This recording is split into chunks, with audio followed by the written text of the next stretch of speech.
What's up guys, Robert back again with another video. We are headed back home right now because man, I am just right now, dude, I've been so stressed out for the last few weeks. It's just been crazy. I think everybody's going nuts here in politics, the world, the market. Trucking industry completely sucks. I'm going to tell you exactly why I think that is, and exactly what happened to me the last, I would say, like last month and a half. It hasn't been good, guys. Not been good at all. Guys, that's what we're going to be talking about in this video right here. So stay tuned. Wait till you hear what I have to say about the trucking market now. Guys, I've had a terrible last month. It has been, my goodness, I don't even know how to explain it. The thing that I want you guys to know is that I haven't been paid in like a month, literally like 4 weeks. Just got off the road, getting back home. I was like, I'm not doing it no more. After like the first 2 weeks that I didn't get a paycheck, I was like, nah, I can't do this anymore. And so I decided that I was just gonna come on home. Well, it took literally, I don't know what this company was trying to do. If they were like, well, we're gonna try to get as many loads in as possible since this dude's gonna quit anyway. But yeah, I ended up doing like 5 loads before I could actually get home. You know, I mean, I could have just like parked the truck and dumped it somewhere in Chicago or Illinois or far away from Texas, but I didn't want to do that because that's not kind of person I am. And I'd like to get the truck back to where, you know, where we started at, you know, our home terminal. Oh, man, it was so hard not to just dump that thing and get a flight back home, dude. I mean, it's been forever since I've been paid. I'm just kind of like dumbfounded right now, like how people can actually like let you run loads and not pay you any money for running those loads. Let's go get into all the details about that whole thing and what I think about the trucking market, because the trucking market has a lot to do with pretty much why I am in the situation that I am in right now. Well, let's get into that. So guys, the best way that I can explain this is pretty much from starting from the beginning when I went to go work for this company. So if you guys don't know, my channel got started up whenever I was working in the oil field. I talked about oil field jobs and how much we get paid and things like that. Well, I decided to leave the oil field and then pursue a career. Well, I shouldn't say a career.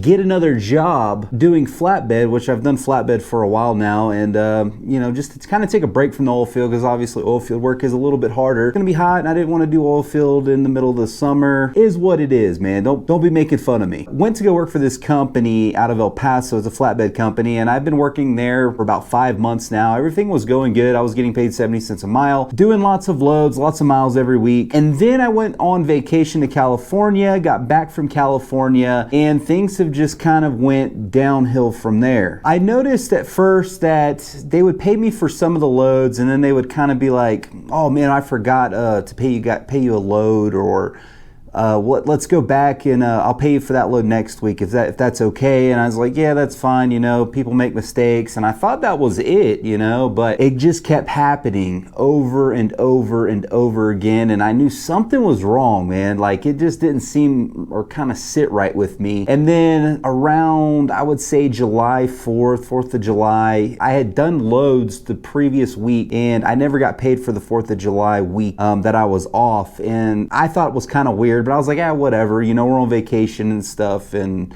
I took the entire 4th of July week off just to be with my family. So I was like expecting a paycheck the next following week. Got that paycheck and it was short. I think it was like short 2 loads. Didn't get paid. So I'm like, you know, what's going on here? Called the owner and requested, you know, that I'd be paid, you know, like what's up with these loads that haven't been paid? And he's like, oh, we'll get you next week, man. Don't worry about it. We'll get you settled. So anyway, that's when I made my Yellowstone video, and I actually went up to Yellowstone, delivered that load, and then it took me about 3 or 4 days to get back. And then obviously I got paid for those missing loads. I did go back out, and this was my last trip out of El Paso for these people. So I think I ended up taking a load up to North Dakota, and I got up there on like a Thursday, and then I got a load going to Kansas, which I got there, I want to say like that Monday, but that Friday I never got paid. And I was like, well, what the heck, man? You know, it just didn't seem right, man. So I ended up going to Dallas, picking up a load, and I was like, well, maybe it's the same thing, you know, they're just behind on the payroll or something like that. So ended up going to Dallas, then Dallas to Chicago, Chicago to California, then California to Denver. No pay whatsoever, guys. It's literally, you know, I've just been kind of stressed out. You know, that whole ordeal has been about 3 weeks now, and I haven't been paid whatsoever. And it's kind of, it's a little bit stressful, you know, because I'm the type of person, if I do work, I want to be paid for it. I take my time very seriously. Those are 3 weeks that I'm never going to get back, right? You know, whatever we do in the past, you know, we're not going to get back. So I try to make the most out of everything. And if I'm doing work for somebody, then I expect to be paid for that work. Especially as a driver. I'm not an owner operator, guys. I have not been an owner operator since last year when I sold my truck that I had. And even then, I never had too many issues about getting paid. I was always being paid regularly, on time, every single week. Really never missed a paycheck except maybe 1 or 2. But this is getting a little bit insane. So I parked the truck last week and got off of it and just been trying to figure all this out, and then called the owner yesterday and I was like, hey man, what's going on with the pay? I'm not running the truck anymore. I'm not taking any more loads until I am paid what I am owed. And this is the excuse that he gives me. Well, man, I needed to fix something on the truck. I would have had your money, but that needed to be fixed. And so we'll pay you next week. Remember, guys, I am a driver. I am not an owner. I drive that truck for somebody else. That is not my problem, whether or not you need to fix your truck or not, or something needed to be fixed. Not my issue. And I'm not gonna lie, I was very, very angry yesterday. But you know, it is what it is. I mean, if they're gonna pay next week, that's fine, but I will not be working for that guy anymore.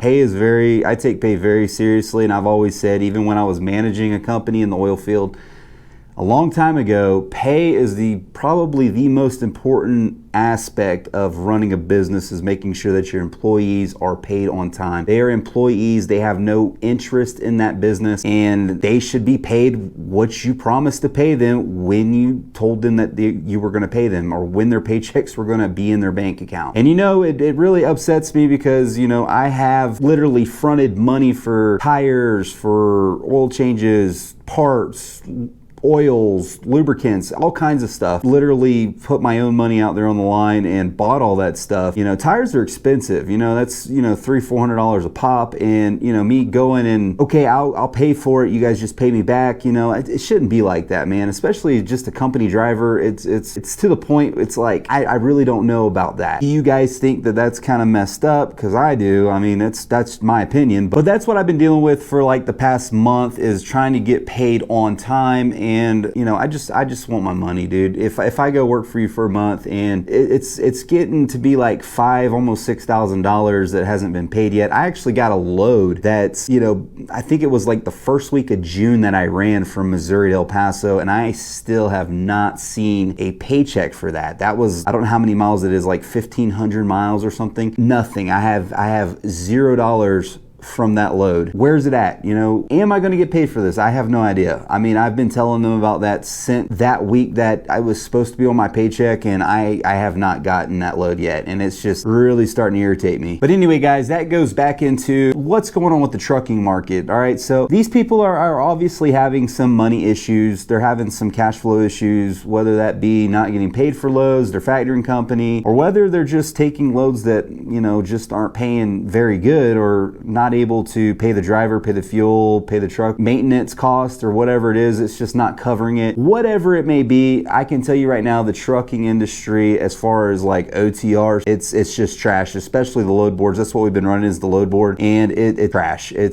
It's horrible. I have never seen, well, I have seen it this bad, but as far as like this bad, this long, I haven't really seen it in my career in trucking. I mean, obviously, you know, trucking has been down in the dumps before, and it's probably lasted longer than this, than what we have seen, but I'm just not used to it. But I promise you, it's getting hard out here for owner operators, and especially smaller companies with multiple trucks. They're having issues running their trucks. I mean, just looking through the load board, if you look at it and you actually do the math about how many miles that load is and then how much it's being paid. For flatbed, it was pretty good about 3 months ago, 4 months ago. It was still pretty stable, but it has tanked, guys. It's like $2 a mile, $1.90. I mean, from Dallas to El Paso, you can't get anything like over like $2.15 a mile. That is it. Like, it's super tight margin right now, and if you make any mistakes on any of those loads, or over fuel, or have a breakdown, or have to pay a tire, you're not making any money on these loads. Now, for owner operators, I'd say you guys need to be driving your own truck. That's what I would be doing if I had a truck, or if I was an owner operator still. I would be driving my own truck. I would not be putting a driver in it, because I mean, you put a driver in it, let's say you're just paying them 50 cents a mile, like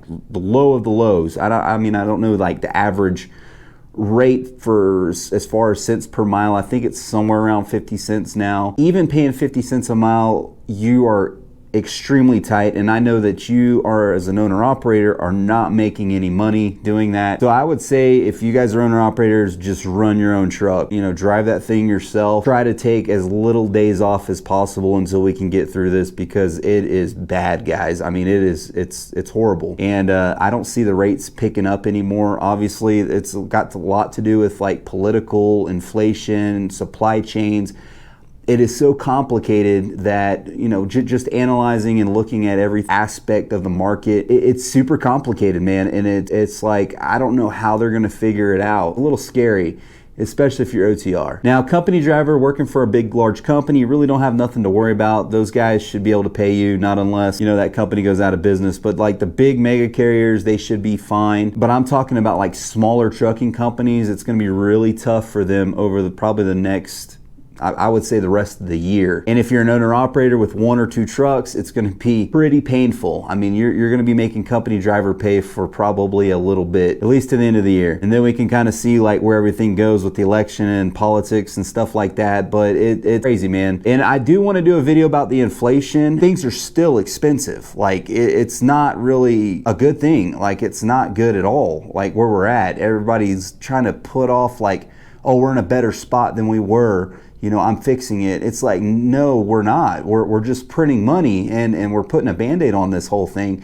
I mean, interest rates are high right now. If you look at the market, like as far as borrowing money, man, small businesses are having issues borrowing money. I think that you guys need to be saving money. Don't be going and spending money like falling out, buying new trucks, houses, and things like that. Even if you're working in the oil field, I would say just save your money, dude. I mean, save as much as you can. Only way to get through this is work your butt off and save money, everything. If you can budget down a little bit, cut back on expenses as far as like food and regular normal expenses go, try to cut those down as much as possible, just so that we can get through this. And this goes for company drivers, because obviously nothing is set in stone. Things are super volatile right now. That's the best advice that I can give you. So as for me, I am back in the job market hunting for a job again, I guess. I mean, obviously it didn't work out. I'm kind of bummed that it didn't work out, because I was getting paid pretty good just to do OTR, you know, easy flatbed work. And you know, it stinks, man. It's not what I wanted to do. We'll get through this. Everything will turn out fine. I'm sure of it. I'm back hunting again. The cool thing is I did get my hazmat, guys. I did get it. I went Friday, tested out, did my fingerprints and stuff. So I'm just waiting on my hazmat driver's license with the tank endorsement. So Texas, what would that be, like an X endorsement on your license? So that's all I'm waiting for. Hopefully I'll get that within the next few weeks. Maybe try to look for a hazmat job or something like that. I don't know, guys, but we'll see. Everything's kind of up in the air right now. We'll pull through. Don't worry, man. But anyway, guys, I hope you guys have a wonderful day today. Like always, put between the ditches.